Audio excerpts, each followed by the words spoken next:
Olá a todos, bem-vindos a mais uma videoaula. Então, vamos continuar com o assunto aí que a gente estava falando de história. Acho que o mais importante que a gente vai ver hoje aí é sobre a gripe espanhola e a Semana de Arte Moderna, principalmente a gripe espanhola. Então vamos aos assuntos. Terminada a Primeira Guerra Mundial, muitos problemas decorrentes da guerra, mas aqui no Brasil, quem volta à presidência do Brasil é o Rodrigues Alves. Então esse mano aí que já tinha sido presidente e tal, ele iria assumir como presidente, na verdade, porque ele faleceu pouquinho antes de assumir. E aí quem fica no lugar dele é o vice-presidente, Delfim Moreira. Tá aí a foto, Delfim Moreira. E por que esse cara aí, o Rodrigues Alves, acabou falecendo? Porque ele foi acometido pela gripe espanhola.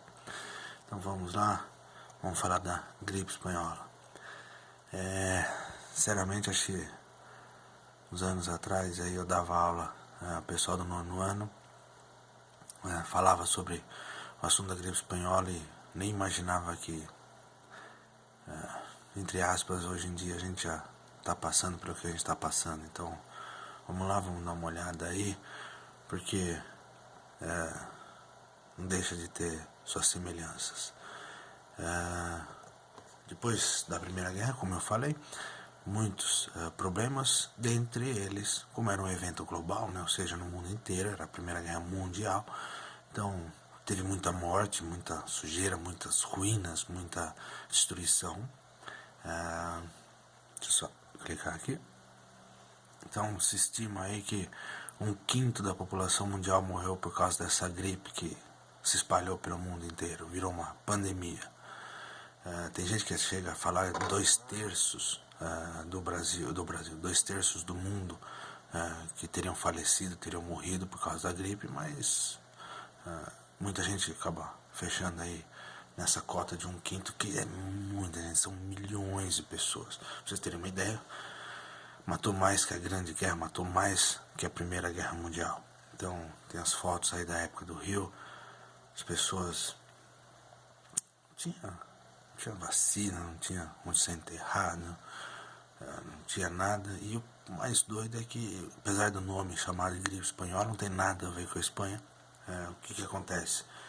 Entre aspas, a Espanha era um país mais livre. Então, por causa, entre aspas, dessa liberdade aí, ela tinha notícias, tinha um noticiário, tipo no rádio. Então ela falava sobre os casos de saúde e começaram a falar que um monte de gente tinha gripe, estava morrendo disso, daquilo, e aí começaram a chamar de gripe espanhola. Mas não começou na Espanha, ela começou a ser noticiada na Espanha. Essa gripe é um vírus, a gripe tipo A, subtipo daquela H1N1, acho que alguns de vocês aí pelo menos já ouviram falar, talvez se lembrem aí do surto que a gente teve alguns anos atrás, H1N1, mas aquele seguraram, vamos dizer assim, né? Mantiveram ele num lugar mais específico. Agora virou pandemia, agora foi para tudo quanto é canto. Então, essa gripe espanhola, entre aspas, na época o pessoal também combatia com isolamento, era o que tinha para fazer, né? Mas, voltando ao Brasil,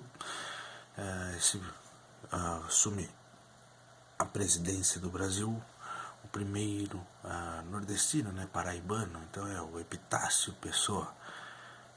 Ele, no Tratado de Versalhes, aquele que foi assinado depois da Primeira Guerra Mundial, ele estava lá, ele era o representante brasileiro. Então, durante as eleições aqui no Brasil, por causa da morte de Rodrigues Alves, ele não estava aqui. Então, o Epitácio Pessoa nem estava no Brasil. Quando ele volta, ele já assume a presidência e ele vai deixar a presidência só em 1922. Também cooperou com cafeicultores paulistas, então aquela história do café que a gente chegou a ver algumas aulas atrás. Construiu ferrovias na região sul e açudes na região nordeste, ou seja, não ficou só, vamos dizer, em São Paulo e no Rio de Janeiro. Acabou fazendo outras construções aí por outras regiões do Brasil. Tem aí o Epitácio Pessoa. Só que ele fez uma coisa que complicou a vida dele. Ele colocou 2 civis para os ministérios da guerra e da marinha. Então o civil é aquele que não é militar. Ou seja, tinha um cara que não era militar mandando nos militares, mandando no exército e na marinha. Isso não acontecia desde a época do Império, né? É lógico, ali era Dom Pedro e tal. Então esses caras mandavam sem ser militar, mas desde a proclamação da República isso não acontecia. E é lógico que ia ter muita consequência. E uma delas é que acabaram veiculando aí cartas falsas. Então a gente já chega lá nessa situação, mas ninguém na época sabia que era falso. Então eles veicularam cartas contra o Hermes da Fonseca, o sobrinho do Marechal Deodoro da Fonseca, que já tinha sido presidente do Brasil. E essas cartas aí seriam da autoria de Arthur Bernardes, que era o candidato nas eleições. Quase teve golpe militar. E depois peritos falaram que essas cartas eram verdadeiras e tal. Lógico, todo mundo acreditou nesses caras, mas era fake news, era mentira. Então as cartas eram falsas. Hoje não há dúvida quanto a isso. Mas no final do governo aí de Epitácio Pessoa, acontece em São Paulo um evento subversivo, ou seja, ele subverte, ele dá uma nova versão, ou uma versão alternativa a algo. Então, é a Semana de Arte Moderna, foi lá em 1922. Os artistas queriam um novo Brasil. O que eles falavam? Chega de racismo, chega de escravidão. Então, o Brasil é mestiço, o Brasil é o negro, é o branco, é todo mundo junto.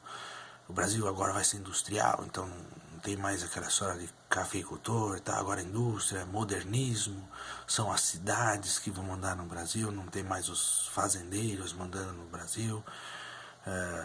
Era culto, então era o pessoal que estudava, tinha uma boa formação na escola acadêmica, era sarcástico, gostava de tirar sarro, ou seja, até hoje muita coisa que a gente vê na internet, que a gente vê na televisão, meme, YouTube, não sei lá, tal, é tudo baseado no que aconteceu, porque esse pessoal que subvertia, ou seja, ia contra quem mandava, ia contra o pessoal, era mas extremamente raro, extremamente incomum. E hoje, qualquer Facebook, aí você entra cheio de meme, o pessoal tirando sarro de tudo. Então, tem aí tipo o cartaz, né, da Semana de Arte Moderna. E tem uma situação que tem que ser mencionado.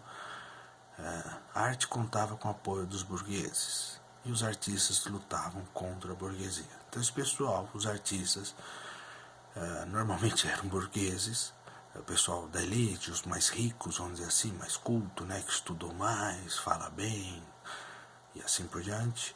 Então eles eram contra isso, por mais que seja doido. E quem é que dava o dinheiro para eles serem contra a burguesia?